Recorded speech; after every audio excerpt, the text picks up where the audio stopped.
다윗은 정말 하지 말아야 할 짓을 했습니다.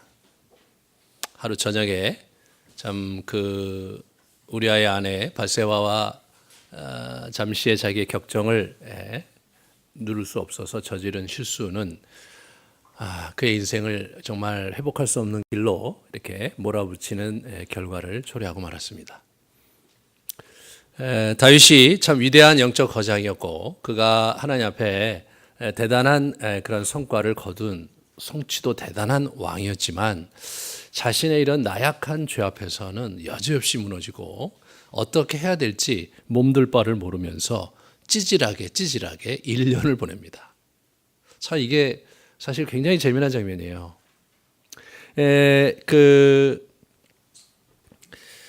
다윗이 11장 마지막에 보면 여호와께서 보시기에 악을 행했다 이렇게 이제 결론을 맺습니다. 그러고 나서는 시간이 많이 흘렀는데도 불구하고 오늘 본문에서 보면 다윗이 회개를 하지 않은 채 그 죄를 품고 찌질하게 우물쭈물 시간을 보내온 거예요. 사실 레위기에 보면 본인이 잘못했을 때 어떻게 해야 될지가 자세히 나오거든요. 그래서 번제를 드리고 그리고 속건제와 또는 속죄제를 드리면서 하나님 앞에 나아가서 어떻게 자기의 죄를 고백하고 해결해야 될지에 대한 분명한 가이드라인이 있음에도 불구하고 다윗이 그렇게 하고 있지 못했던 거죠. 우리가 이제 다윗이 갖고 있는 어떤 영적인 지위와 또는 어떤 왕으로서의 그의 권세와 그의 유능함으로 볼 때 왜 그 사람이 그렇게 했지라는 참 의구심을 가질 수밖에 없는데, 그러나 인간 다윗의 입장에서 보면 우리가 이해 못할 일은 아니죠. 우리가 이제 잘못을 저질렀는데 가서 쉽게 내가 잘못했어 이렇게 할 만한 그런 잘못들은 많아요. 근데 자기가 생각하기에도 용납할 수 없는 잘못을 자기가 저질렀을 때는 그걸 가서 내가 사과하고 사죄하고 또 고백하기가 많이 힘든 거죠. 많이 힘든 거예요.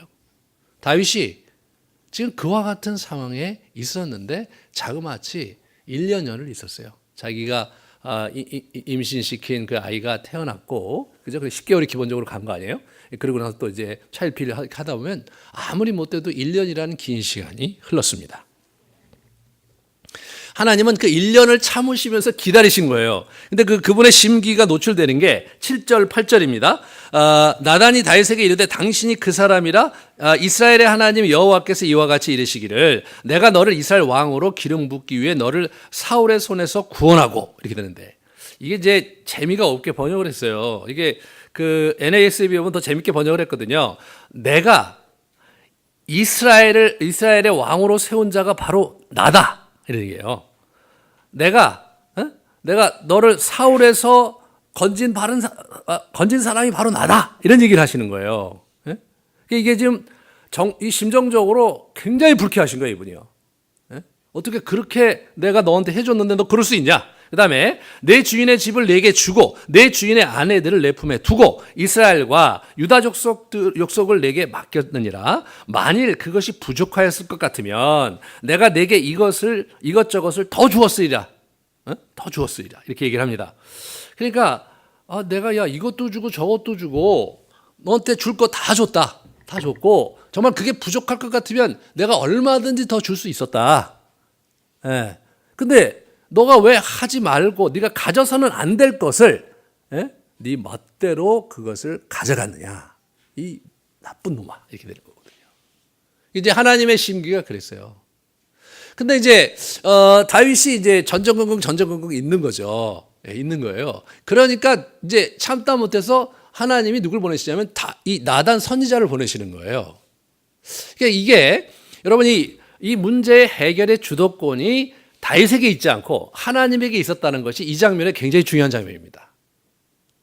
그러니까 우리가 자녀를 키울 때 보면 만약 자녀가 굉장히 아버지나 어머니한테 굉장히 몹쓸 짓을 잘못을 했다. 그런데 이 친구가 정말 아버지 어머니한테 죄스러운 마음은 있는데 말을 못하고 아무 말도 못하고 맨날 와서 꾸깃꾸깃 들어 자기 방에 가서 푹 있고 밥도 이제 엄마 아빠 없을 때 몰래 와서 먹고 이제 그러면서 전전긍긍 한 달 두 달을 계속 있다고 해봐요. 그러면 본인도 힘들지만, 그죠? 그걸 보는 부모도 몹시 힘든 거죠.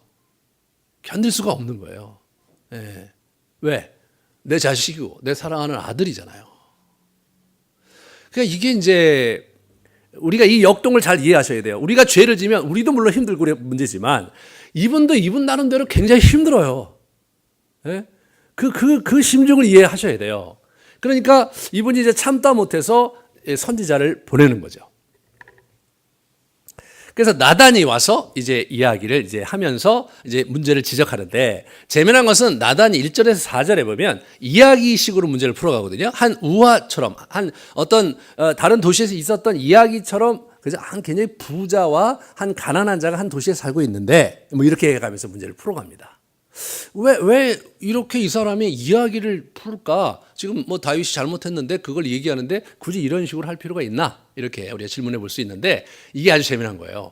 이게 다윗의 특성과 관계가 있어요. 다윗의 특성을 이런 부분에서 특성을 우리가 좀 이렇게 살펴보려면 11장 21절을 보시면요. 요압이 그가 이제 사주 받아서 우리 우리아를 죽이고 나서 요압이 전령을 보내면서 이런 얘기를 합니다. 혹시 왕이 20절에 보세요. 노하여 내게 말씀하시기를 너희가 어찌하여 성에 그처럼 가까이 가서 싸웠느냐? 그들이 성 위에서 쏠 줄 알지 못하였느냐? 여룹베셋의 아들 아비멜렉을 쳐 죽인 자가 누구냐? 여인 하나가 성에서 맷돌 윗짝을 그 위에 던지며 그가 메데스에서 죽지 아니하였느냐? 이렇게 말씀하실 거라는 거예요. 이게 사사기 9장에 나오는 우리 아비멜렉, 그러니까 이 기드온의 아들 아비멜렉의 죽음을 얘기하는 거거든요. 그러니까 분명히 다윗 왕은 이렇게 얘기할 거다. 왜 너희가 성 가까이 갔다가 사람을 우리 그 귀한 병사를 죽였느냐, 이 미련한 놈들아. 그 옛날에 그 이야기에도 있지 않느냐, 사사기에 아비멜렉이 그렇게 해갖고 성 밑에 왔다가 정말 그 용사가 성 위에서 한 여인이 그 맷돌 윗짝을 던져갖고 맞아서 죽은 너 그 얘기 알지 못하느냐, 이렇게 얘기할 거라는 거죠. 그런 얘기는 무슨 얘기냐면 다윗이 어떤 그 문제를 풀어가거나 어떤 담화를 하거나 또는 누구를 설득할 때 이야기를 가지고 설득하고 이야기를 가지고 케이스를 가지고 움직였던 사람인 것이 너무나 분명합니다. 이 얘기가 여기만 이렇게 두 군데만 나오는 게 아니라 14장에도 나와요. 이제 14장에 보면 압살롬의 반역 때 이제 압살롬이 이제 그 암논을 죽이고 자기 할아버지의 나라 그술로 이렇게 갑니다. 이게 그술로 가서 이제 자기 몸을 피했어요. 2년이 지났어요. 이제 그러자 이제 또 사실 그 아들이 보고 싶고 그런 내색을 비치니까 요압이 이제 꾀를 냅니다. 그래갖고 드고아의 지혜로운 여인을 불러갖고 너 이런 얘기해라. 그러면서 그 드고아에 있는 여인한테 이야기를 한편 들려주면서 왕에 가서 얘기해라. 그리고 우리 이제 압살롬을 데려오게 해라. 이 얘기는 나중에 이제 14장에 우리 가서 강의할 때 자세히 얘기할게요. 근데 그 얘기를 다 들으니까 다윗이 어떻게 되냐면 너 이거 요압이 너한테 들려준 거지? 딱 그렇게 얘기해야 돼. 너 요압이 시켰지? 네, 요압이 시켰습니다. 그러니까 이 다윗이 마음을 풀고 그럼 압살롬을 데려와라 이렇게 지시를 합니다. 요압이 다윗을 아주 정확히 꿰뚫고 있었거든요.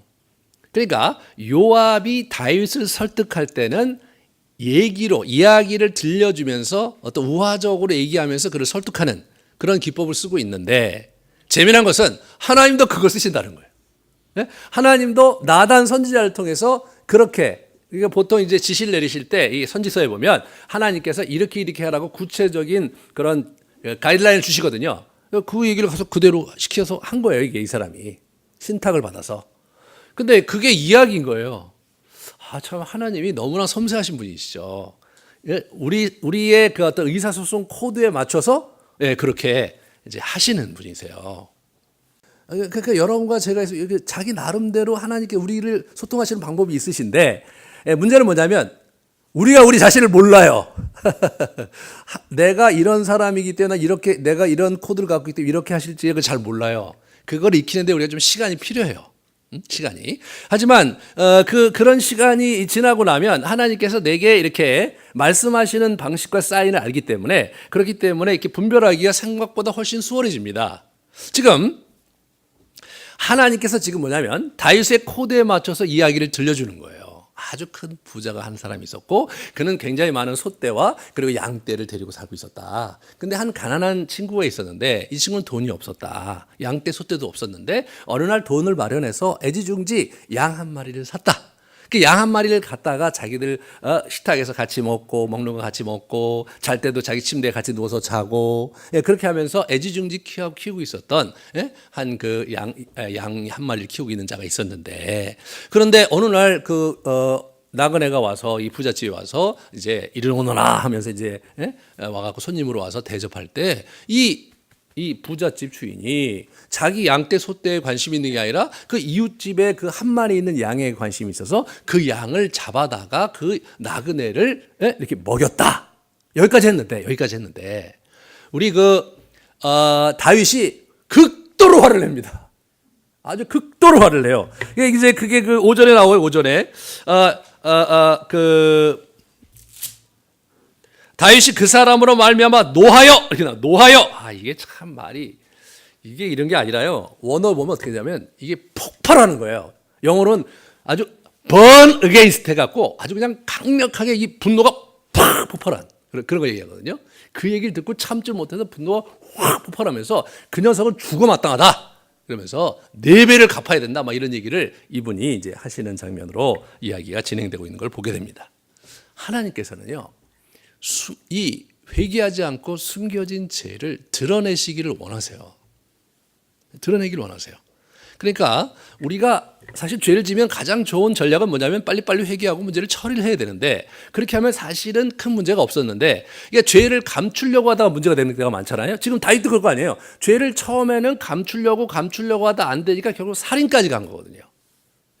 이런 부분에서 하나님께서는 그거를 이렇게 이 녀석이 이렇게 좀 풀어 헤치고 나와서 그렇게 하기를 원하는 거 아니에요. 그러니까 우리가 자녀가 어떻게 돼? 자녀가 자꾸 저렇게 그냥 조용히 들어와서 그냥 지방에 쿡 들어서 안 나오고 그냥 그리고 우글우글 밤늦게까지 뭘 하는데 나오지도 않고 있다가 아침 일찍 나가서 추측 나가갖고 우중충하게 계속 다니고 막 이렇게 있으면 얼마나 답답합니까? 이리 와라 이 녀석아, 이리 와라. 그렇게 하잖아요. 그런 것보다도 이 자녀가 와갖고 막 엉엉 울면서 부모님 정말 제가 잘못했습니다. 제가 정말 그러지 말았어야 되는데 저도 어떻게 하다 보니까 그렇게 됐는데 너무 잘못했습니다. 이렇게 얘기하면 부모의 마음이 어때요? 부모의 마음이 그래 네가 왜 그런 짓을 했냐 이 녀석아. 네가 그럴 놈이 아닌데 왜 그렇게 했냐. 이 답답한 놈아. 다음부터는 제발 그러지 마라. 그 어려운 일이 있을 때 아빠한테 얘기해야지. 이렇게 나오는 거잖아요. 그러면서 밥 먹어라. 같이 밥 먹으면서. 그럼 풀면 가정에 다시 평화가 찾아오고, 그죠? 그리고 부모와 자식 간의 정이 다시 이렇게 소록소록 이어가는 건데, 이 다윗이 계속 안 그러니까 하나님께서 그걸 쿡 찔러갖고 어떻게 돼요? 그의 죄를 드러나게 하시는 거예요. 왜 그러시냐면 그를 사랑하시기 때문에. 그죠? 이분이 뭐냐면 그런 관계로 어정쩡하게 있는 것을 그분이 더 그게 힘드신 거예요. 아까 그 예에서 자녀가 왔다 갔다 그렇게 하는 때 부모와 자녀 중에 누가 더 힘들겠습니까? 부모가 힘들어도 훨씬 더 많이 힘들죠. 훨씬 더 많이 힘들죠. 그런 부분에서 우리가 이제 우리가 죄를 졌을 때 정말 송구하고 이런 마음, 내가 정말 그러지 말았을 때 이런 죄스러운 마음을 넘어서서 저 양반 심정은 나보다 더 힘들지. 저분도 이 일 때문에 얼마나 힘드실까를 자꾸 생각을 하면서 묵상을 하면서 우리가 하나님과의 관계를 잘 회복하는 거 참 중요합니다. 나단은 아주 다윗의 죄를 지적하는데 그렇게 이제 다윗을 딱 건드려 놓고 이제 굉장히 아주 진지하게 얘기하죠. 그게 바로 당신이라고. 그게 바로 당신이다 말이에요. 4절에 직접적으로 얘기를 합니다. 그러면서 하나님의 말씀을 당신이 업신여겨서 그렇게 한 거 아니냐 그런 얘기하고요. 자족할 줄 모르고 탐욕을 당신이 해갖고 그렇게 한 거 아니냐. 그래서 하나님께서 주신 게 이렇게 많은데 그럼에도 불구하고 그런 탐욕을 저질렀다. 그때 남편을 죽이고 아내를 빼앗으면 안 되는데 네가 그 일을 저질렀다 이런 얘기를 하는 거죠. 이 남편을 죽이고 빼앗은 이 사건은 우리 출애굽기하고 신명기에 그 10계명 마지막 10계명이 그게 10번째 계명에 나오거든요. 함께 한번 보겠습니다. 출애굽기 20장을 보시면 내 이웃의 집을 탐내지 마라. 내 이웃의 아내나 이렇게 하면서 집을 탐내지 말고 아내를 탐내지 마라 이런 얘기가 나왔어요. 그게 이제 출애굽기 20장인데 근데 이제 신명기 20장에 가보면 이게 약간 바뀌어요. 제 10번째 계명에 내 이웃의 아내를 탐내지 탐내지 말지니라 내 이웃의 집이나 이렇게 나오죠. 이게 아내와 집이 바뀌었어요. 너무 재밌어요. 그러니까 40년 동안 이 사람들이 광야 생활을 하다 보니까 이제 제사는 이제 볼 게 없는 거죠. 제사는 볼 게 없어. 근데 남의 집 아내를 그렇게 빼앗았던 것 같아요. 그 우리의 정서로서는 결혼한 여자가 있는데 남의 집 남자에게서 그걸 뺏어온다는 정서가 적어도 저희 이 유교 문화권에서는 그 용납이 안 되는 일이고, 설사 빼앗아 왔더라도 그 여자가 그 남자와 함께 살거나 그 남자에게 정을 주기는 여간해서는 그 쉬운 일이 아니죠. 예? 조선의 여인은 절대로 그럴 수가 없죠. 예? 근데 여러분 그 사라의 예서도 보면, 이렇게 아브라함과 이렇게 보면 그 고대 근동의 예가 어떤 거냐면, 여자가 마음에 들면 남자를 이렇게 죽이고 가져오는 거예요. 우리나라는 어떻게 그냥 몰래 보쌈해서 가져오는 거거든요, 우리는. 근데 그 친구들은 확실하게, 문제를 확실하게 해결하기 위해서 죽이고 가져오는데, 그럼 또 그 여자 또 살았어요, 그렇게. 사실 굉장히 편리하게 사는 거죠. 근데 이제 그런 면에서, 훨씬 더 우리보다 저게 쉬웠던 것 같아요. 저게 쉬웠던 것 같아요. 그러니까 저게 어떤 면에서 문제를 간편하게 해결하는 거죠. 그렇죠? 그렇잖아요? 동의를 안 하시는군요. 어쨌든 저거는요, 율법에 하지 말라고 했던 거거든요. 근데 이 사람이 그걸 어긴 거예요. 지난주에 말씀드렸지만 십계명을 여기저기 마구 어겼어요. 그래서 이분의 이제 죄를 가만히 이렇게 보면, 표면적으로는 아내를 빼앗고, 그리고 남편을 죽인 게 이제 드러난 죄지만, 그러나 그 기저에 있는 근본적인 죄는 뭐냐면 하나님의 말씀을 업신여긴 거예요. 그래서 악을 행한 거예요. 이게 더 근본적인 뿌리인 거예요. 죄의 뿌리가 이 사람이 하나님의 말씀을 업신여기고 하나님의 말씀을 순종하지 않고 자기 멋대로 간 거죠. 이게 죄의 본질이거든요. 예, 그런 면에서 여러분과 제가 이제 이게 이 사람이 갖고 있는 그런 드러난 죄도 죄지만, 그 죄의 원인이 뭔지를 알고 이 문제에 대해서 우리가 대처할 필요가 있습니다. 우리가 하나님과의 언약 관계 속에서 하나님의 말씀을 지키고 그분과의 관계를 꾸준히 증진시키면서 사는 것, 그게 사실 죄를 피하는 지름길이거든요. 그런데 그 부분에서 놓치면 이분처럼 간음하지 않고 살인하지 않을지 모르지만 도적질을 하거나 탐을 내거나 다른 일에 또 우리가 계속해서 우리가 프랙티스 실제로 그렇게 실행을 할 거라는 거죠. 그게 죄의 실체인 거예요. 우리 여기서 우리가 이 선지자를 데려다가 지적하는 장면을 우리 가만히 생각해 보면 사울의 경우도 생각해 볼 수 있어요. 사울도 동일하게 그렇게 하셨습니다. 그때는 선지자 사무엘을 이렇게 보내셨죠. 사무엘이 지적을 했어요. 그런데 재미난 것은 뭐냐면, 객관적으로 볼 때 사무엘이 사울이 저지른 죄와 그 다음에 우리 다윗이 저지른 죄를 보면 다윗이 훨씬 더 파렴치하고 악합니다. 그렇잖아요. 그런데 결과는 뭐냐면 다윗이 성공했어요. 이게 이제 재밌는 거예요. 그러니까 다윗은 그 지적을 그대로 받아들이고 납작 엎드려 회개했었던 반면, 우리 사울은 그러지 않았던 거예요. 사울은 오히려 자기를 방어하고 나는 할 일을 했을 뿐이다라고 얘기하고 이제 그렇게 했던 거예요. 근데 그 결과가 어떻게 되냐? 사울은 모든 것을 잃어버립니다. 네? 자기의 인생, 가문, 유업 전체를 날려버려요. 다윗은 비록 치명적인 실수를 했고 그의 인생이 꺾이는 그런 아픔을 경험하긴 했지만 그의 인생도 잃지 않았을 뿐 아니라 그의 가문, 그의 유업, 영원히 그가 소유할 수 있었습니다. 이것이 우리의 신앙생활 했을 때 죄를 마주대해야 할 수밖에 없는 여러분과 제가 주목해야 될 굉장히 중요한 포인트고, 사무엘서 기자가 사무엘 상하를 통해서 사울과 다윗을 대조시키면서 하려고 했던 메시지의 핵심이 바로 그거예요. 바로 그거예요. 우리는 인생을 살면서 때로 잘못을 범하고 넘어질 수 있다. 그럴 때는 정말 후히 주시고 그리고 아주 너그럽게 용서해 주신 하나님께 나아가서 그 문제를 해결해야 된다. 그것이 살 길이다. 그 얘기를 우리에게 들려주는 거죠. 우리는 이 장면에서 이제 그 다윗의 내면을 같이 좀 살펴보려고 합니다. 이 사람이 회개를 이게 하지 않고 안고 이게 품고 살아갔기 때문에 사실은 굉장히 큰 문제가 발생했어요. 나단이 찾아왔을 때 이 사람이 자신의 죄를 깨닫지 못했어요.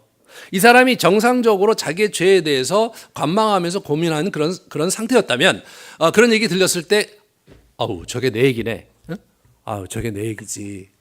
그러면서 아주 조용히 이렇게 자기 자신을 이렇게 볼 수 있는 거거든요. 여러분 실제로 14장에 그 드고아의 지혜로운 여인이 그 요압이 들려준 얘기를 했을 때 끝났을 때 이런 반응을 안 해요. 요압이 시켰구나 이렇게 얘기합니다. 네, 왜냐하면 그 얘기를 들으면서 저에게 내 얘기구나를 알았거든요. 그때는 분별력이 있었을 때예요. 근데 이 사람은 지금 분별력이 없는 거예요. 그게 자기 얘기인 줄 몰라요. 그놈은 반드시 죽어야 된다 이거예요. 반드시 죽어야 된다. 네. 그런 면에서 이 사람이 자신의 죄의 실체를 자기가 잘못한 걸 몰랐겠습니까만 그러나 그 실체를 깊이 자각하지 못하고 있었던 것이 너무나 분명합니다. 이 사람이 이때 쓴 시가 이제 51편, 시편 50편에 남아 있는데 거기 보면 여호와께만 자기가 죄를 지었다 그렇게 고백을 해요. 당신에게만 오로지 내가 죄를 지었습니다. 그런 얘기를 하는 걸로 봐서 당대의 왕들은 때로 그런 일을 저지르고 그것이 문제이긴 했지만 심각한 죄로 여기지 않았던 부분도 있었던 것 같아요. 예? 그러니까 자기 자신이 부하의 아내를 자꾸 취했기로 서니 그 다음에 겉으로 보기엔 부하가 전사한 거 아니에요. 그 비밀을 아는 자는 요압과 자기밖에 없잖아요. 그러니까 그런 걸로 해서 아마 자기 자신을 이렇게 포장하면서 적당히 살았던 것 같아요, 이 사람이요. 얼마나 심각했는지 잘 모르는 거죠. 그러니까 이 사람이 어떤 일이 벌어지냐면 자기의 내면이 무너집니다. 그래서 완전히 자의식이 망가졌던 걸 보게 돼요. 5절 6절에 아까 제가 얘기했듯이 그 사람이 반드시 죽어야 된다. 화를 불같이 내면서 그렇게 합니다. 근데 그가 불쌍히 여기지 아니하고 말해요. 이런 일을 행하였으니 자기 얘기 아니에요, 자기 얘기. 자기에게 지적하면서 해야 될 얘기인데 마치 자기는 그렇지 않은데 그 사람이 문제인 것처럼 이렇게 강하게 얘기를 하는 거예요. 그러면서 4배로 갚아줘야 된다는 얘기를 하는데 이 4배로 갚아줘야 된다는 얘기는 어디 나오는 거냐면 레위기에 나오는 겁니다. 레위기 같이 한번 볼까요? 레위기 훔쳐갔을 때 배상하는 레위기가 아닌가요? 출애굽기군요. 출애굽기 22장인데 소 한 마리를 잡아가면 소 5마리로 갚아야 돼요. 양 한 마리를 잡아가 양 4마리로 갚아야 됩니다. 그러니까 이제 이게 양이니까 4마리로 갚은 거예요. 이 사람이 그걸 잘 알고 있는 거예요. 출애굽기에 있는 걸 잘 알고 있는 거예요. 근데 지금 출애굽기에는 죽이란 말은 안 나오거든요. 이 사람이 훔쳐간 것은 죽일 일이 아니고 자기가 훔쳐간 것을 배로 갚으면 되는 건단 말이에요. 근데 이 사람은 죽여야 된다고까지 생각을 한 거예요. 이게 오버하는 거잖아요, 지금. 그 사람의 잘못 이상으로 그 사람을 정죄하려고 하는 거죠. 이게 뭐예요? 이 사람 자신의 내면에 지금 자기도 감당할 수 없는 그런 무의식 중에 여러 가지가 꼬인 거예요. 우리가 왜 성마른 사람들이 갖고 있는 특징이 뭐냐면 내가 잘못 툭 건드렸는데 시비를 걸려고 한다든가 자그마한 실수를 가지고 굉장히 침소봉대해 갖고 크게 화를 낸다든가 이런 모습을 보여주는 분들이 있잖아요. 또 배우자 간에도 이제 그런 일이 많죠. 이제 서로가 이렇게 부딪히는 데 있어서 나는 한 3만큼, 4만큼 잘못한 것 같은데 상대가 화를 할 때 7이나 8만큼 화를 내면 또 그게 굉장히 어렵죠, 그게. 화를 낼 수는 있지만 내가 그렇게까지 잘못했나? 이런 생각을 하게 되고 상대편에서는 아니 잘못했으면 잘못한 거지. 잘못한 것을 인정을 안 하네. 이렇게 하면 서로 또 많이 갈등을 하거든요. 그 이유는 뭐냐면 자기의 과거의 스토리 속에서 상처와 아픔이 있었던 부분이 이게 그거를 이제 기억하고 살면 힘드니까 자동적으로 이게 무의식으로 들어가게 돼 있다는 거예요. 무의식으로. 그러니까 그 무의식에 가 있는 거죠. 그러다가 이 외부에서 그거와 같은 주제가 이렇게 클릭이 돼서 자극이 올 때 밑에 있는 게 올라오면서 분노가 확 폭발하는 거거든요. 지금. 이게 이제 다윗이 그 장면을 우리에게 보여주는 거거든요. 그래서 다윗이 지금 상태가 만만치 않다는 것을 우리가 엿볼 수가 있습니다. 이 사람은 지금 완전히 양심이 망가져서 굴절되어 있는 것을 우리가 엿볼 수가 있죠. 하나님의 말씀을 운운하고는 있지만 사실은 자신은 말씀 밖에 있잖아요. 이게 어려운 거예요. 그러니까 그리스도인들 중에서 그런 분들이 덜어 있거든요. 어떤 갈등 상황이 있을 때 상대를 공격할 때 계속 성경을 인용하면서 공격을 하는데 그런데 실제로 자기는 더한 잘못을 범하고 있을 때가 많은 거죠. 보통 사람은 그렇게 못하거든요. 그렇잖아요? 보통 사람은 자기가 과거에 그랬으면 부끄러워서라도 그렇게 못하는 거예요. 그렇다면 그게 뭐냐? 그 사람 내면이 심각하다는 걸 의미하는 거거든요, 지금. 그런 면에서 이게 이제 우리가 그런 분들을 이제 우리 사회생활하면서 만나고 가정에서 만나고 그렇게 하는데 이게 다 어디에서 온 거냐? 이게요, 과거의 죄 때문에, 과거의 상처가 있는데 그것을 정리하지 못한 채 꾸깃꾸깃 놓아갖고 자기 품고 있으면 이게 어디서 골마 터지는데 본인은 골마 터지는지 모르는 거예요. 예. 그래서 어려워지는 겁니다. 그러니까 그렇게 될 경우 어떻게 되냐면 굉장히 영혼이 무거워요. 영혼이 굉장히 무거워. 그리고 침울하고 어두워요. 그러니까 이게 우리가 이제 그런 사람을 이렇게 대할 때 어떠냐면 그 사람이 뭔가 마음이 무겁고 어둡고 힘들다는 건 느껴지는데 대화하고 소통하기 너무나 어려운 그런 형태의 모습을 우리가 갖게 되는 겁니다. 굉장히 어렵습니다, 이거. 성경은 그런 면에서 이 양심이 더럽혀지지 않으면 안 된다는 표현으로 그 문제를 지적을 합니다. 이 양심이 깨끗해야 돼요. 근데 양심이 깨끗하지 않고 더럽고 악할 수 있고 때로 화인 맞을 수 있다. 그런 얘기를 하면서 이제 이 그리스도인의 덕을 실천하는 데 있어서 양심을 굉장히 많이 강조를 합니다. 우리 고린도전서 8장 같이 보시면요. 우상의 재물 먹는 문제 때문에 양심에 대한 얘기를 해요. 우상의 재물을 알고 먹는 것도 그들의 양심이 약하여지고 더러워진다. 그러니까 우상을 어떻게 돼요? 우상의 재물을 먹는 것은 사실 원칙적으로 아무 문제가 안 되는 거예요. 예수님께서 먹는 문제에 있어서는 이제 모든 것을 레위 규정을 폐하시고 그리고 자유롭게 먹어도 된다고 얘기를 하셨기 때문에 아무 문제가 없는데, 근데 어떤 사람들은 그걸 알고 먹는단 말이에요. 그걸 알고. 네. 잘못되는 거죠. 그러면 이제 이게 양심이 약해진다. 양심이 둔감해지는 거죠. 그래서 이제 옆에서 그걸 또 보는 사람들이 믿음이 약한 자들이 그걸 보고 양심에 담력을 얻어서 더욱더 그걸 하고 그렇게 하면서 어떻게 양심이 망가지는 거예요. 양심이 망가지는 거예요. 더러워지고. 예?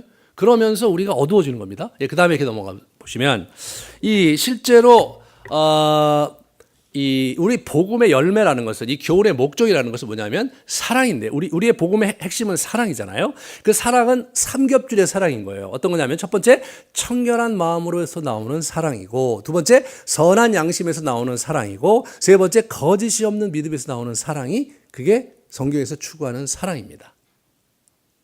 근데 이 사랑이 저렇게 순수한 그런 청결한 마음과 선한 양심과 거짓 없는 믿음에서 이렇게 잉태되고 배태돼서 나오는 사랑은 상대에게 부담을 주거나 상대를 어렵게 하는 그런 사랑이 아닌데, 그렇지 않고 이게 제대로 이게 잘 깨끗한 영혼도 아니고 그렇게 돼서 나온 사랑은 그 사람이 갖고 있는 그런 어떤 그 자아의 어려움들이 이렇게 투사돼서 나오는 사랑이기 때문에 이게 상당히 어려운 거예요. 그래서 여러분, 이 교회가 늘 사랑을 얘기하고 사랑의 공동체를 얘기하고 사랑을 갈구하는데 교회가 갈등이 참 많아요. 그리고 교회가 갈등이 일어났을 때 회복이 안 되는 갈등을 직면하는 게 교회의 현재의 모습입니다. 예. 이게 왜 그러냐? 우리가 사랑을 추구하는 것 자체가 잘못된 건 아니지만 이 사랑을 추구하는 과정에서 우리의 내면의 영혼이 정결해지고 이렇게 깨끗해지는, 우리의 양심이 순결해지는 그런 과정이 자연스럽게 일어나면서 우리가 발산하는 사랑이 외적으로 이렇게 연결어 갈 때 그 사랑이 사실은 공동체를 세우는 거지만, 그렇지만 사랑이 그런 식의 사랑이 아닐 경우에는 사실은 문제가 되거든요. 상대가 나한테 사랑을 주는 건 맞지만 내게 부담스러울 수 있잖아요. 그리고 정말 사랑을 주는 건 고맙지만 더 이상 내 삶에 관여 안 했으면 좋겠어. 나에게 전화를 좀 안 했으면 좋겠어. 그럴 수 있잖아요. 그런 걸 경험하시잖아요. 예. 이게 왜 그게 생긴단 말이에요? 왜 그게 생기느냐 이거예요. 뭐 그리스도인들이 사랑을 실천했는데 사랑을 실천하면 그럼 되지? 고마워요. 고마워. 그건 잘못한 거 아니야. 근데 나는 대과는 좀 거리를 두고 싶습니다. 예, 이런 거예요. 이게 왜 그러냐? 이게 순수하고 거짓 없고 청결한 마음에서 나오는 사랑이 아니라, 예? 그렇지 않은 사랑이 흘러나올 때, 그런 선한 의도를 가지고 분명히 나한테 그렇게 하지만 나에게 다가올 때 사랑의 색깔과 뉘앙스가 다르게 들어오기 때문에 그게 어려운 거예요, 이게. 예. 이 문제가 해결되는 과정에서 교회가 사랑의 도를 추구해야 됩니다. 만약 그렇지 않으면 또 다른 굴절과 어려움을 양산하게 되고 사랑의 이름으로 다른 사람에게 압박감과 그리고 비판과 상처를 주는 경우가 허다한 겁니다. 교회에서 상처받고 힘든 대부분의 케이스는 바로 저 케이스입니다.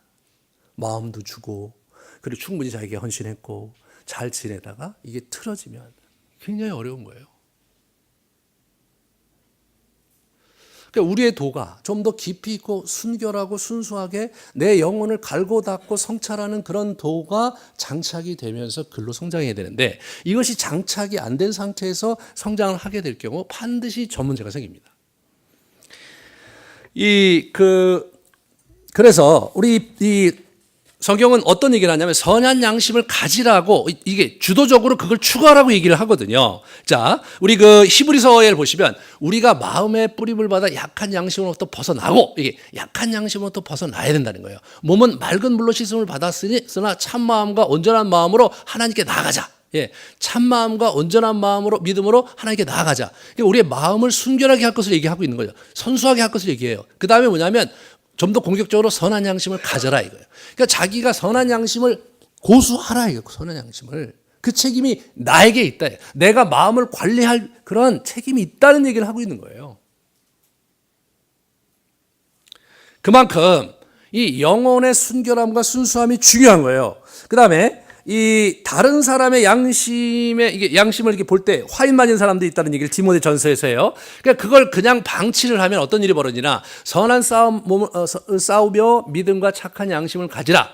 어떤 이들은 이 양심을 버렸고, 그죠? 선한 싸움을 안 하니까 양심이 더러워지는데 둔감해지는데 어쩔 줄 모르고 그렇게 이렇게 나태하게 있다가 그냥 당하는 거예요. 그래서 어떻게 되냐면 어떤 이들은 이 양심을 버려쓰고 그 믿음에 관하여는 파선했다 이런 얘기가 나오는데, 저게 무슨 얘기냐? 저거는요 이단, 잘못 거짓 교훈에 사로잡힌 사람들을 지적할 때 저 말을 하는 거거든요. 그러니까 이게 이단에 사로잡혀가는 사람들 이렇게 보면요, 이게 분별력이 없어요.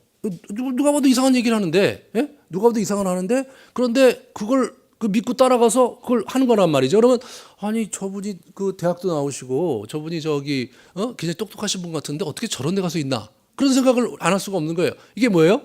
이게 지금 우리 영혼의 분별 기능이 망가진 거예요. 그래서 그게 안 되는 거예요. 그 다음에 이렇게 보세요. 예, 자기 양심이 화인을 맞아서 외식함으로 거짓말하는 자. 이게 그 양심에 화인 맞아 갖고 말이에요. 그 외식함으로 거짓말한다. 이게 양심이라는 게 이런 것 같아요. 그 차 찬 것 같아요. 이 차 앞에, 이거 우리가 운전하다 보면, 이제 앞이 이렇게 창이 있으면 그게 맑아야 앞이 보이지 않습니까? 근데 자꾸 거기 때가 껴. 자꾸 때가 껴. 먼지도 막 끼고. 그러면 정기적으로 그걸 닦아주거나, 또는 이거 저기로 이렇게 왔다 갔다 하면서 그거를 이제 물로 이렇게 자동으로 씻기는 그런 걸 와이퍼를 갖고 자꾸 갈고 이렇게 해야 된단 말이죠. 근데 그거가 우리 영혼과 비교해보면 그게 딱 맞는 거거든요. 우리가 그걸 정기적으로 씻어내고 자꾸 깨끗하게 하지 않으면 앞이 안 보여요. 그럼 우리가 어떻게 하냐면 우리가 길을 잘 찾을 수가 없잖아요. 이리 부딪히고 좌충우돌하면서 차도 망가지고 자기가 원하는 곳에 갈 수가 없잖아요. 그러면서 계속해서 어떻게 되냐면 차가 문제라고 생각할 수 있죠. 사실은 차가 문제가 아니라 그걸 닦으면 되는데 그 닦을 생각은 안 하고 차가 문제라고 할 수 있어요. 차가 문제다 이게. 나한테 지도가 없다, 그런 얘기 할 수 있을지도 모르겠어요. 지도가 없다. 그러니까 우리 신앙생활에서 굉장히 중요한 것은 차창 유리를 자꾸 닦아줘야 돼요. 이게 성경에서 굉장히 많이 합니다. 이게. 그 다음에 고린도서 10장을 보시면 다른 사람의 양심에 관심을 갖고 살아라. 이거 양심을 위하여 묻지 말고 먹어라. 그 양심을 위하여 먹지 마라. 이게 계속 어찌하여 내 자유가 남의 양심으로 말미암아 판단을 받. 그러니까 이제 다른 사람의 양심에 꺼리 끼거나 그 양심을 다치게 하고 이런 거 하지 말라는 거예요. 내 양심은 아무 음식이나 먹어도 돼. 그게 신앙적으로 중요한 게 아니야. 근데 옆에 있는 분은 저 그거 먹으면 안 될 것 같은데요. 이 사람아, 그거 안 되는 게 아니라 그 저기 우상의 재물 그거 아무 문제도 없고, 그게 어디에 들였다고 하지만 그 물질이 무슨 죄냐, 맛있는 고기면 고기 먹으면 되지, 먹어 이렇게 얘기할 수 있잖아요. 이 사람이 그 양심이 망가진다는 거예요. 왜? 연약하니까. 그런 식으로 문제를 해결하기보다는 그래? 그럼 먹지 말자. 같이 먹지 않으면서 그가 양심을 바로 갖고 분별력을 바로 가질 수 있을 때까지 기다려주거나 격려하거나 도움을 주라는 거예요. 왜냐하면 그 기능이 망가지면 이 사람이 영적으로 성장하지 못하거든요. 무너지거든요. 그래서 우리가 이제 이게 굉장히 중요한 거구나, 이런 부분을 우리가 생각해 볼 수 있는 거죠. 그러니까 이게 참 이 내면의 영적 전쟁이라는 게 이제 무서운 거 아닙니까? 우리가 왜 우리의 그 양심이 더러워지고 그리고 분별력의 창이 이게 망가지느냐? 그것은 딱 두 가지예요. 그러니까 우리의 죄를 저질렀는데 그걸 처리를 못한 채 갖고 있거나, 우리가 상처를 받았는데 처리 못한 채 갖고 있거나, 그럼 어떻게 되냐면 그런 찢기들이, 그 감정의 찢기들과 죄책감의 찢기들과 그런 여러 가지 복잡한 심상의 찢기들이 우리 가슴에, 우리 영혼에 이렇게 자꾸 이렇게 쌓이는 거예요. 이게 쌓이는 거예요.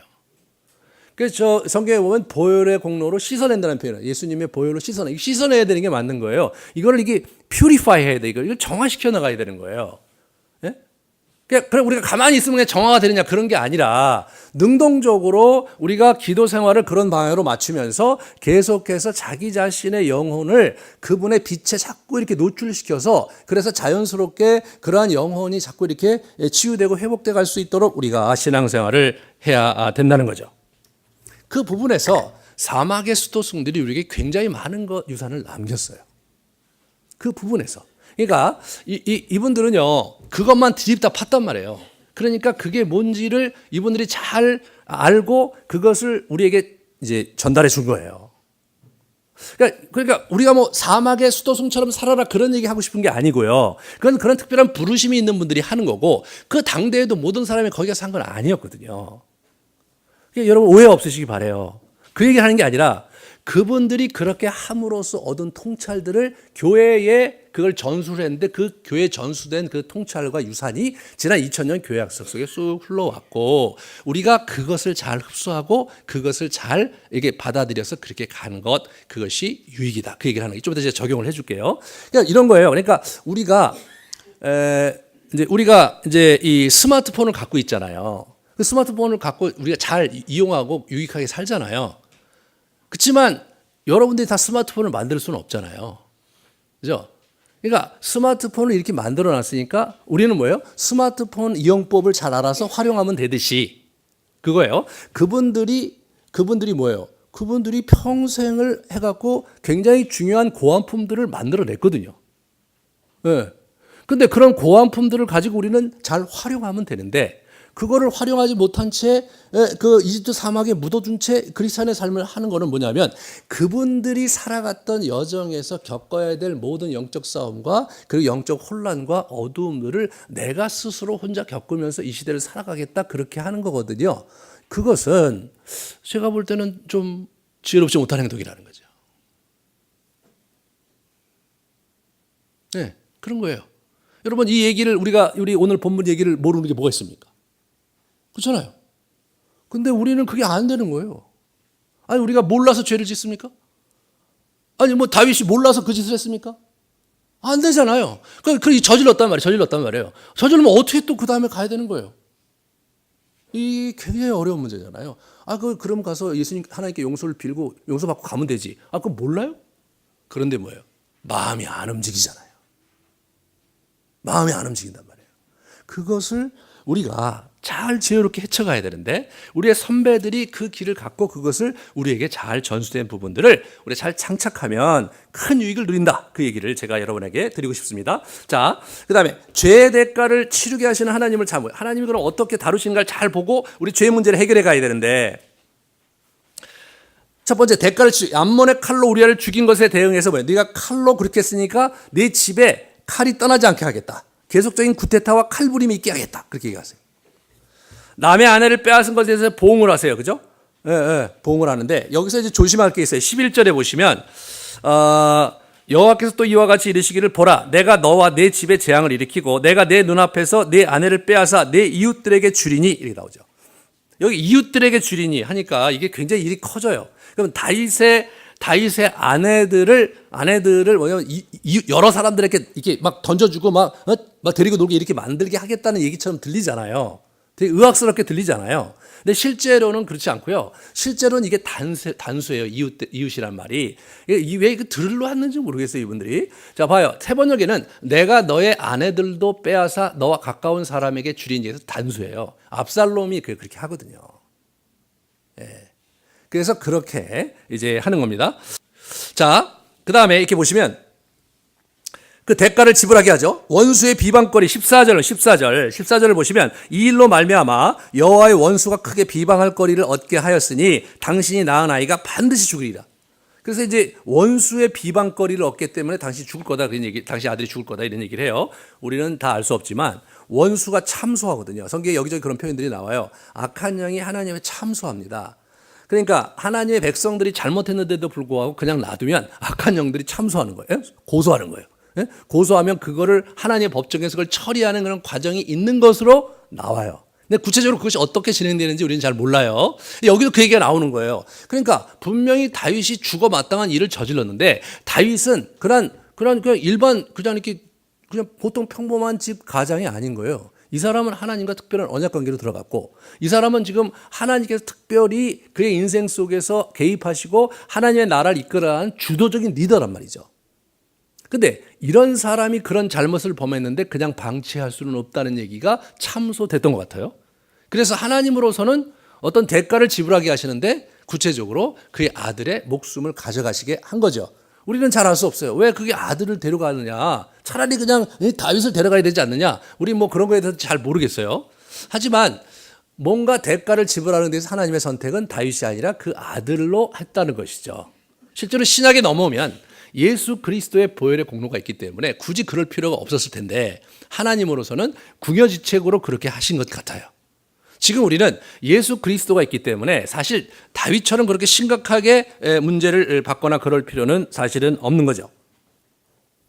이제 우리 다윗의 죄에 대한 태도와 행동을 보면 이 죄에 대한 진정한 인정과 회개가 이 사람이 있었던 것을 보죠. 바로 인정을 해요. 두 번째는 뭐냐면 그 아이를 위해서 자기가 이 땅에 그라운드에 이렇게 엎드려 갖고 이제 회개의 시간을 보내잖아요. 금식하고 물도 안 먹고 이렇게 거기서 보내는 거예요. 근데 가만히 보면 이 사람이 거기 7일 동안이나 있더라고요.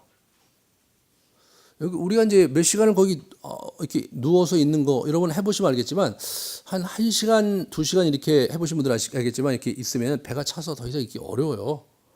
근데 그거를 이 사람이 그 7일 밤을 그렇게 했다는 게 참 대단한 거예요. 그러니까 저는 이 장면에서 야, 다윗이 정말 나와 달라도 많이 다른 사람이구나.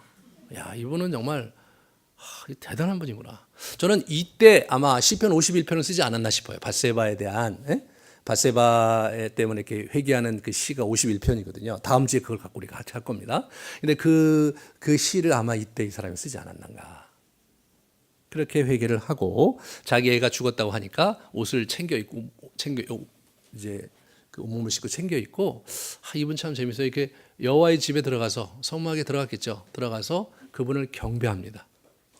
그것을 받아들이고 그리고 순복하고 주의 뜻이니까 마땅히 그것을 제가 받아들이겠다고 하면서 나와서 음식을 드는 그런 면모를 보이는 게 다윗입니다. 이것이 다윗이 사울과 달랐던 모습이에요. 자기를 변호하거나 불평하거나 그렇게 하기보다는 자기의 잘못에 대한 대가를 그대로 받아들이고 이제 그렇게 가는 모습이 아주 인상적입니다. 그런데 여기서 우리가 좀 생각해 봐야 될 게 뭐냐면 다윗의 죄에 대해 처리하시는 하나님의 방식인데 회개의 기회를 주시는 거. 이거 누구에게나 그래요. 우리가 여러분 회개의 기회를 주세요, 이분이.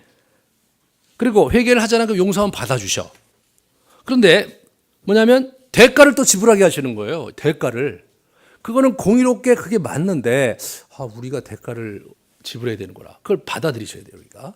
다행스러운 것은 구약에 다윗만큼 대가를 지불한 사람이 많이 안 나오고요. 신약에는 더 없어져요. 그러니까 제가 볼 때는 신약을 넘어오면서 예수 그리스도의 보혈의 공로 때문에 그 대가가 경감된 것은 분명해요. 만약 대가가 경감되지 않았다면 여러분과 제가 이렇게 멀쩡하게 교회를 나올 수가 없을 거예요. 그죠? 여기저기가 부러져 있고 또 더러는 감옥에 가 계시고 이제 그렇게 되겠죠, 우리가. 근데 다행히 하나님께서 예수 그리스도의 은혜 가운데 우리의 그러한 대가 지불을 경감은 시키시지만 그러나 그 대가 지불은 있습니다. 그렇다면 용서의 진정한 효력과 결과는 무엇인가? 그 첫 번째로 하나님과의 관계 회복이죠. 이게 되게 중요한 거예요. 하나님과의 관계를 회복하는 게 굉장히 중요하죠. 두 번째는 뭐예요? 이 사람이 뭐예요? 유업을 뺏지 않고 유업을 잊게 하세요. 그러니까 사울과 비교하면 딱 나와요. 사울은 하나님과의 관계도 잃었을 뿐만 아니라 유업도 잃으니까 가문이 완전히 망가집니다. 다윗은 하나님과의 관계도 붙잡았고 그리고 유업도 계속 이을 수 있었고 그의 가문은 번창했습니다. 굉장히 다른 메시지인 거예요. 분명한 대가 지불은 있었지만 하나님께서 다윗에게 허락하시고자 했던 주요한 축복은 그대로 간다는 거죠. 이게 용서의 실체인 거예요. 우리가 용서 받았기 때문에 아무런 벌을 받지 않고 그냥 지낼 거다. 이거 굉장히 얌체지시고, 그거는 기독교 얘기하는 것이 아닙니다. 마땅히 잘못한 것에 대한 결과를 자기가 감수하고 또 책임을 져야 되는 거죠, 우리가. 하지만 그것으로 인해서 내 인생이 망가지거나 그것으로 인해서 하나님 나라의 나의 지위가 무너지는 것은 없다. 오히려 그것을 통해서 우리가 좀 더 깊게 하나님을 알아가게 되는 축복을 누리게 된다는 이 놀라운 사실을 우리가 잘 붙들어야 되고, 우리가 잘못한 것 때문에 잃어버린 세월과 잃어버린 아픔들이 있을 터인데 그것은 그대로 하나님께 드리고 흘려보내면서 우리가 우리 인생의 분복을 쫓아서 가는 것, 그것이 아주 중요합니다. 그러면 우리가 어떻게 이런 죄를 해결하고 성장의 길로 갈 것인가? 이에 있어서 두 가지가 중요해요. 하나는 죄를 회개하고 하나님과의 단절된 교제를 회복하는 것이 최소이죠. 두 번째는 뭐예요? 내면의 어둠을 자꾸 씻어가야 됩니다. 그래야지 우리가 투명해지고, 그래야지 우리가 깊게 나아갈 수가 있는 거죠. 우리는 대가를 지불해야 하는 것을 뼈저리게 경험할 필요가 있어요. 그게 공의로운 거잖아요. 대가 지불에 분명히 긍휼과 자비가 뒤따르고 견딜만 하고 추스를만 하지만, 많은 경우 경감되기도 하지만, 그렇지만 분명하게 그것은 있다는 사실을 주의하셔야 됩니다. 여기서 우리가 이제 어떻게 사막의 수도승들의 지혜를 여기서 우리가 취하는가를 잘 좀 같이 좀 생각해 보려고 하는데요. 제 얘기를 좀 하면, 지난 7월에 제가 이제 미국에 이제 이마크리스티 수련회 갔다 와갖고 제가 굉장히 너무 격려가 되고 너무 기뻐갖고, 너무 자랑하고 싶어갖고 제가 막 자랑을 너무 많이 하다가 자랑을 넘어서 막 우쭐대고 뭐 그런 시간이 좀 있었습니다. 그래서 막 8월달 설교할 때 제가 너무 흥분해갖고, 그래서 그러지 말아야 되는 거 알면서도 제가 이제 몇 번 소리를 지르고 이제 그랬는데, 그때 한 3분 정도가 저희 교회에 처음 나오셔서 이렇게 재밌게 다니고 있었는데 그 설교 2번 하니까 없어지셨어요. 그래서 저는 그때 제가 설마 내가 설교했기 때문에 없어지진 않았겠지, 그런 생각을 했는데, 근데 실제로 그것이었죠. 그래서 이제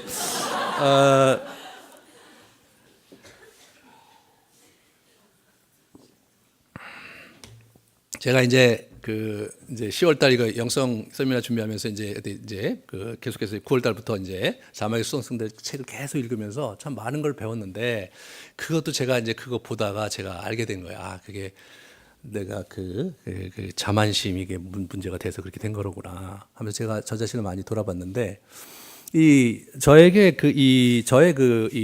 자만심 때문에 제가 잃어버렸던 추억을 많이 생각해 봤는데 여러 건수가 있더라고요. 제가 이전 단체에서도 좀 그랬고, 저의 자만심은 저의 열등감에 근거하거든요. 열등감과 자만심이라는 것이 어느 책에 보니까 동전의 양면과 같아서 두 개가 같이 굴러가요. 자만하고 교만한 사람들은 반드시 열등감이 있는 사람이에요.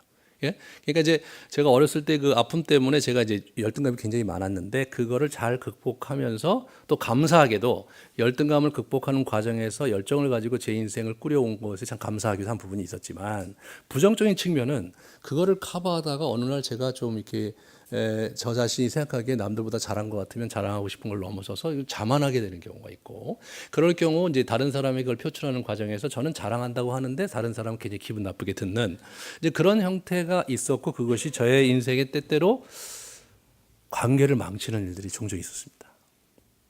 저는 그걸 이렇게 보면서 마음이 참 되게 안 좋았어요. 여러분에게도 아마 저와 비슷한 면이 있을 수 있을 거는 같아요. 근데 열등감이 있는 사람들이 갖고 있는 가장 치명적인 약점은 자만과 거만이 때때로 찾아오는데 그걸 주체할 방도가 없다는 거예요. 많은 시간은 열등감 속에 지내다가 어느 날 갑자기 자만하게 되고 또 그렇게 되는 거예요, 자기가. 그래서 사실 이 문제는 아주 오래전부터 저는 아주 굉장히 고민을 많이 했고, 나름대로 그걸 억누르고 지내려고 애쓰도 했는데 잘 안 되더라고요. 과거부터 조금씩 나아지긴 했고, 훨씬 더 지금 참 좋아졌지만, 그렇지만 때로 제가 이제 언뜻 이제 다른 사람과 교제하는 가운데서 말도 안 되는 소리를 하고 모르면서 아는 척하거나 굉장히 똑똑한 척하는 사람 보면 견딜 수가 없어서 공격하고 막 그렇게 하는 거거든요. 사실 저의 그런 약점입니다. 근데 아사오지간 그런데 제가 이 사막의 수도승 어떤 수도승의 얘기를 저기 읽다가 너무나 충격적인 얘기를 들은 거예요. 이 사람이 뭐냐면 겸손은 기독교의 덕목의 가장 근본이 되는 덕목이다. 모든 덕은 겸손에서 시작한다. 그러니까 이제 그게 참 중요한 거 아니에요? 그러면서 겸손을 어떻게 성취해야 되느냐에 있어서 이 사람의 비법이 대단하더라고요. 자기 자신이 가장 비참하게 하나님께 죄를 저질렀던 그때를 떠올려라. 근데요, 그거는요, 제가 읽었던 신학, 그동안 읽었던 신학, 이제 뭡니까, 이 서구 신학에서 하는 거와 좀 달랐거든요. 예? 그 과거의 그러한 자기의 잘못을 잊어버리고 하나님께서 용서하신 거기 때문에 그 긍정적인 측면을 갖고 살라고 계속 경주받았기 때문에 그걸 한다는 것은 저한테 너무나 다른 이야기거든요. 그거는 다른 이야기예요. 그래서 제가 이제, 이거 봐라. 그래서 제가 한번 실습을 해봤어요. 근데 되더라고요. 그 사람 얘기가 뭐냐면 자기가 잘못한 장면으로 가서 거기에 매몰되거나 자기 비하와 자기 연민에 빠지지 말고 그 은혜를 그때 자비의 은혜로 자기 용서를 해주신 그 하나님을 붙들고 일어서라 이거예요. 네? 그 하나님의 자비를 기억하라 이거예요. 그러면 훨씬 더 겸손해지기 쉬울 것이다. 그게 맞아요. 맞더라고요. 제가 이제 영성일기 쓰거나 또는 이제 제가 저널을 쓸 때 그럴 때 이제 그런 저의 모습들이 이렇게 보일 때마다 자꾸 저는 이렇게 저의 그런 최악의 상황을 자꾸 떠올리면서 이렇게 하나님께 나아가 머무는 시간을 많이 갖는데 이게요, 겸손해야 되는 걸 모르는 게 아니고요, 겸손의 마음을 만들 줄 모르는 거거든요. 내가. 네? 그게 안 되니까 겸손 안 하는 거잖아요. 근데 그 수도승의 지혜가 저한테는 너무나 감사했던 거예요. 너무나 감사했던 거예요. 이제 앞으로 이렇게 살면 되겠구나. 나가 이렇게 겸손하지 못하고 자만이 올라올 때마다 나는 나의 최악의 상황을 늘 묵상하면서 내가 그렇게 살리라. 너무 감사하다. 하늘나라 가면 그분을 꼭 뵈야 되겠다. 예. 이게 한 수 배우는 거거든요. 그거 배우는데 굉장히 오랜 시간 들었을 거라고요. 저는 그거를 그분한테 배우니까 갑자기 제 인생이 좀 편해지더라고요. 이제는 제가 좀 편해지고, 그래서 제가 이제 중요한 사람 만날 때마다 잠깐 머물러서 그 시간을 갖고 가거든요. 훨씬 더 마음이 넓어져요. 훨씬 넓어져요. 그 사람 얘기를 훨씬 더 많이 들으려고 그러고. 예, 그런 부분들이 참 우리가 배워야 될 지혜입니다. 우리가 이 내면의 그 어두움을 있잖아요. 이 내면의 어두움. 이 어두움을 씻어내야 돼요. 그래야 우리가 점점점 투명해지면서 하나님 마음이 청결하지 않은 복이 있나니 하나님을 볼 것이며 하나님을 보게 되는 거거든요, 여러분. 저게 그냥 문장이 아닌 거예요. 관념적으로 뭐 하나님을 이런 게 아닌 거예요. 실제로 오감으로 인지하는 형태로, 네? 내 안에 있는 직관이 그분을 감지하는 형태로 그분의 실존을 경험하는 거예요. 근데 이제 이게 저게 잘 안 되잖아요. 저도 저거 옛날부터 막 공부를 하면서 저거는 그냥 어떻게 하다 보면 언뜻 그냥 하나님 주시는 거지 뭐 이렇게 생각을 했는데, 그런데 그게 아니고요. 이 사막의 수도승들이 우리에게 전수해 준 그러한 기도법과 그런 훈련법들을 제가 익혀가면서 저게 훨씬 더 과거보다는 하나님의 임재와 하나님을 경험하는 빈도수가 점점점 증가하는 것을 느낍니다. 네? 그분들이 우리에게 가르쳐준 독고와 침묵과 끊임없는 기도라는 굉장히 중요한 그러한 기법들과 지혜들이 사실은 우리의 마음을 청결케 하게 되거든요. 그게 우리 선배들이 우리에게 전수한 유산이거든요. 그래서 저는 우리 성도들 모두가 그런 유산 속에서 좀 이렇게 우리가 익혀가면서 하나님을 뵙고 하나님을 만나는 삶을 살고, 그리고 복된 삶을 살기를 저는 정말 간절히 원합니다. 다윗의 인생이 고꾸라졌지만 그가 일어섰어요. 그의 수많은 시에서 많은 얘기를 하고 있습니다. 다음 주에 말씀을 드릴게요. 그는 그렇게 하면서 자기 인생을 잘 붙들었어요. 그러나 모든 하나님의 사람들, 모든 인생이 다 그렇게 실수와 무너짐 속에서 자기 인생을 슬기롭게 붙잡지는 못하는 거더라고요. 하나님의 은혜가 여기 있지만 그걸 잡을 요량도 또 갈 길도 몰라서 무너져 사는 경우가 아주 많습니다.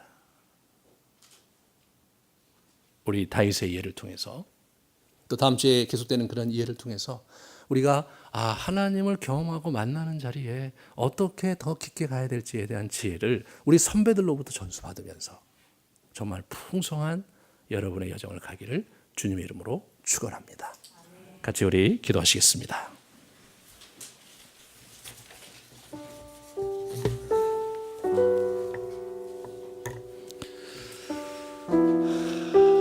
우리의 인생에 대가지불이 있다는 것을 겸허하게 받아들일 수 있게 해달라고, 용서의 이 도 속에서 우리가 주님의 은총을 입은 자로 정말 나아갈 수 있게 해달라고 같이 우리 기도합시다.